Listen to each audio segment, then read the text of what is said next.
قيل إلى السؤال الرابع، وهو موضوعه الطبقة الوسطى الفلاحية للسيدات والسادة النواب المحترمين من الفريق الحركي.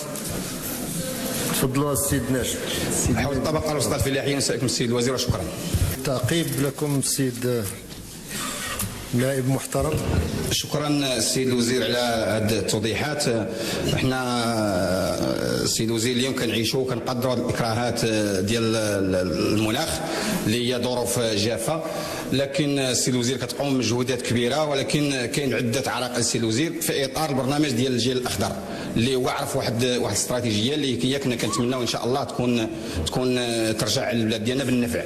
لكن السيد الوزير كنلاحظوا ان كاين بعض العراقيل في هذا البرنامج ديال الجيل الاخضر، منها بالنسبه لهاد الفلاحه الصغار. ملي كنهضروا على الفلاحه الصغار كنهضروا حتى على المربيين ديال الماشيه الصغار اللي هما كيلعبوا واحد الدور كبير في الاستقرار ديال البلاد ديالنا وفي الانتاج ديال البلاد ديالنا، تحسين لتحقيق الاكتفاء الذاتي.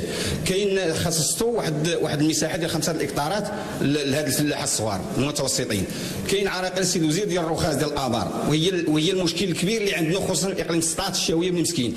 لكن السيد الوزير كيتفاجئوا الناس بوضع رغم الدراسات اللي كيديروا والمصاريف اللي كيخسروا وكيحطوا الدراسات ديالهم باش يستثمروا في هذه 5 الهكتارات على الاقل باش كيعاونوا الماشيه، لان هذا الفلاح راه ملي كيدير هذه 5 الهكتارات كيدير فيها شويه الفصاش شويه الذره باش كيعاون الماشيه وكيخفف من التكلفه ديال الاعلاف.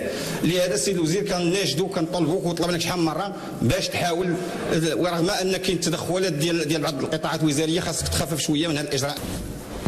شكرا سيد رئيس الوزير المحترم. انتم تعلمون على ان الموارد البشريه هي اساس يعني الاداره. صحيح المراكز الجهويه قامت بعمل جبار الى جانب طبعا الاداره الولايات والساده الولاة، الا ان هذا العدد البشر اللي كاين قليل. دابا الى غننتظروا دخول القانون اللي حنا بصدده الحيز التطبيق، خصنا عاوتاني واحد العام نقلبوا على الميزانيه وهكذا. نحن نعتبر على ان المفروض اليوم وانتم تعلمون على ان كاين توافق حول هذا الموضوع ديال اصلاح المراكز الجهويه. السيد رئيس الحكومه راه عنده دي بوست بودجيتير اللي يعني مديورين لمثل هذه الامور. اتمنى ان يتم يعني العمل على توظيف هذا. دابا كاينين مدراء اللي يعني مراكز اللي ما عندهمش المدراء كاين. ما بغيناش نعيشوا هذاك الشيء اللي عشنا معكم نيت في الوزاره ديالكم. بديتوا عام من بعد عاد بداو تيجيو الموارد البشريه والميزانيه الى غير ذلك. اذا احنا مقبلين على كاس العالم، هذا تيطلب واحد العمل جدي كبير جدا. ودابا شكرا. السؤال الموالي هو موضوع من طرف الفريق الحركي حول موضوع معاشات المتقاعدين. تفضلي السيده النائبه المحترمه. السيده الوزيره، هل من بشرى للزياده في معاشات المتقاعدين؟ هذه الفئه اللي ما استفدت حتى شي زياده السيده الوزيره، وحنا كنعرفوا ارتفاع اسعار المواد الاساسيه واحتياج هذه الفئه هذه للمواد التطبيب والعلاج والادويه.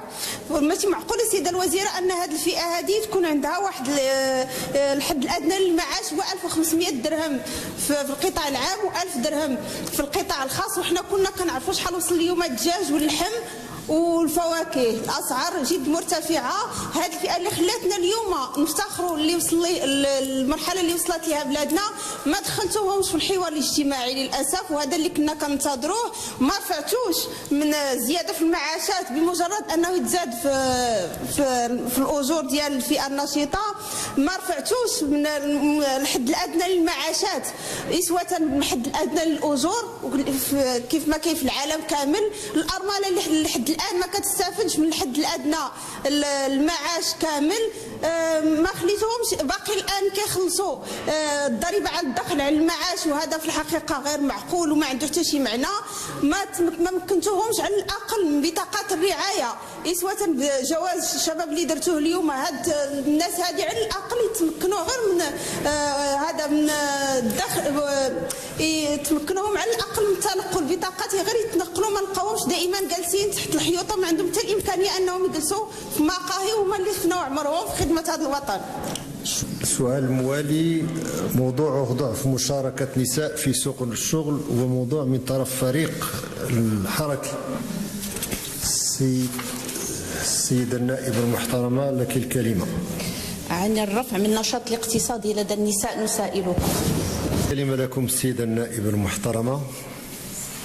كنهنيوكم على واحد الملكه عندكم في الاقناع جد كبيره، لان السيد الوزير رجع اللسان ديالكم السنه الماضيه في مجلس المستشارين بان المغرب صدق على اتفاقيه العمل الدوليه 100 و 111 المتعلقتين بالمساواه في الاجر، الاتفاقيه الامميه المتعلقه بالقضاء على كل اشكال التمييز، دستور المملكه والفصل 19 اللي كينص على حريه المراه والمناصفه الى غير ذلك. الماده 9 من مدونه الشغل تقر مجموعه من التدابير الحمائيه للمرأة في العمل، عدد من التوصيات التي أفرزها النموذج التنموي التي تتعلق بالرفع من النشاط الاقتصادي.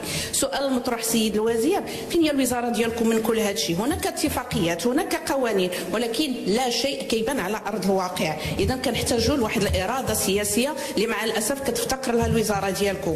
رهانكم لرفع النشاط الاقتصادي في أفق 2030 من 20% 30% تراجع، هذا يفسره ارتفاع البطالة في صفوف النساء وخاصة في بعض الجهات كالجهه الشرقيه والجهات الجنوبيه من المملكه. 4 ديال النساء على 5 خارج سوق الشغل. نسبه المقاولات اللي كتسيرها النساء ما كتعداش 16%. وبلا ما ندخلوا في الارقام، حنا اللي كنطلبوا منكم هي واحد الرؤيه استراتيجيه محيانه اللي تبان على ارض الواقع. يجب معالجه الاشكاليه في اطار البعد الترابي على المستويات الثلاث. من المؤسف مازال كنسمعوا على حوادث السير اثناء تنقل العاملات باش يمشيو للضيعات. يجب خلق توازن بين العمل ورعايه الأطفال، وذلك عبر تعميم دور الحضانة وتشجيع العمل عن بعد، محاربة النظرة الدونية للنساء اللي كتمثل في الأجور الهزيلة، فتشغيل النساء له انعكاس مهم على تنمية البلاد. شكرا.